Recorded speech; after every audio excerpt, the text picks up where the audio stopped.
ওম নমো ভাগৱতে বাসুদেৱায়। জয় জয়তে আপোনালোকৰ শ্ৰীচৰণত সেৱা জনাই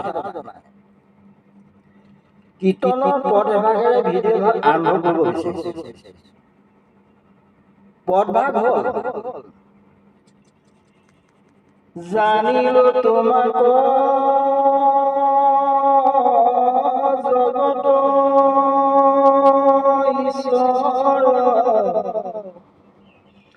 তুমি সনাতন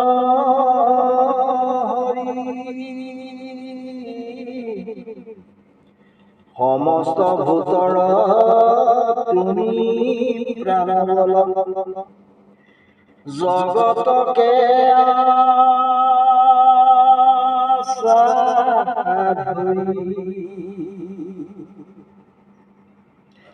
সস্তাৰূপে সস্তা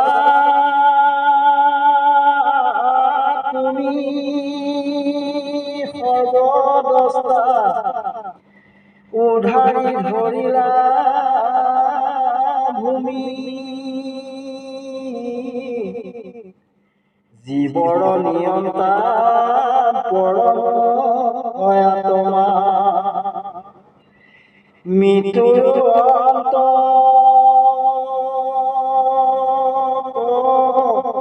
তুমি জানিলো তোমাক সেই ৰঘুনাথ যিটো ইষ্টদেৱ মোৰ সীতাৰ সন্তাপে জগতৰ বাপে কৰিলা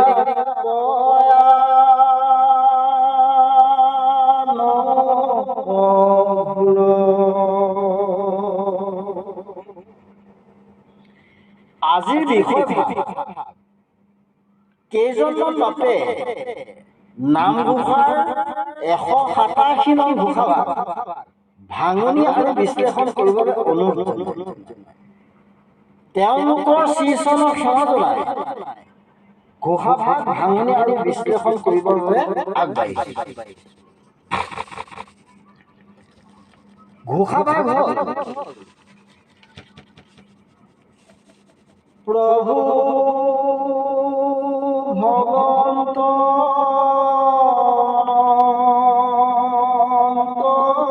ঈশ্বৰ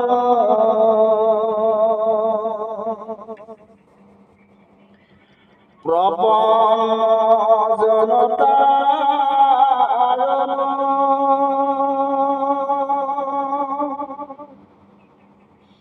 তুমি প্ৰিয়তম পৰম দেৱতা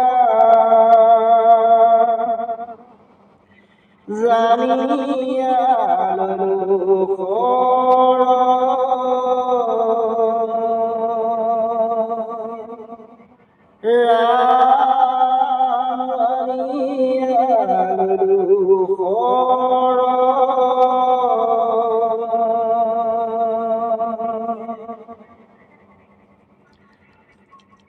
প্ৰভু ভগৱন্ত অনন্ত ঈশ্বৰ প্ৰপন্ন জনতাৰণ তুমি প্ৰিয়তম পৰম দেৱতা জানিয়া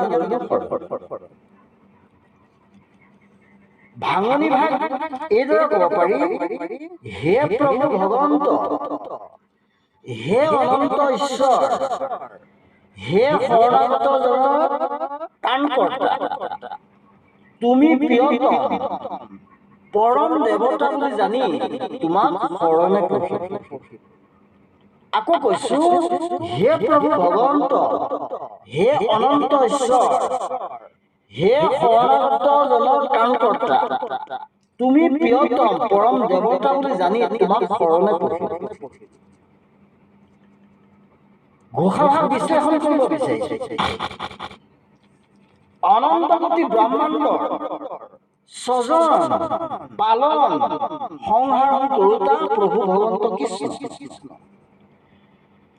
তুমিয়ে শৰণাগতৰ জনত কাণকৰ্তা, সমস্ত ব্ৰহ্মাণ্ড তোমাৰে অংশস্বৰূপ। সেয়ে মহাপুৰুষ মাধৱদেৱে